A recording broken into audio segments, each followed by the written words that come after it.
How to compress PowerPoint document file size. In this tutorial, we will show you step-by-step process to compress PowerPoint document file size using Forensics Document Compressor software.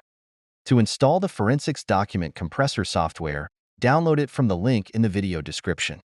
After installation, simply launch it. To begin, click on the Open button. This tool provides the user with 4 different document categories. User can choose either one of the options available. Each option allows the user to choose from different document file types. Let's select PPTX option for this tutorial.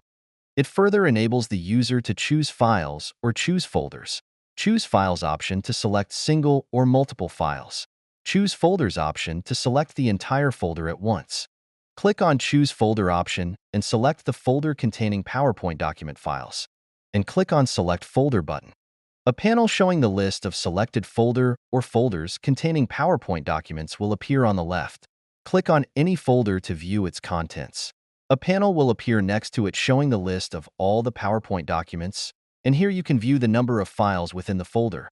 Contents of the PowerPoint document can be previewed on the panel on the right. User can switch between the pages from the arrow keys available on top of Preview panel.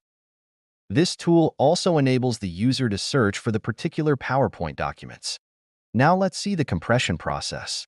Click on Export button and select Compress option. Location bar allows the user to select the destination path for the compressed PowerPoint documents. Click on Browse button to select the location. Delete Old Folders button will delete all the old folders. Enable or disable it using the button next to it.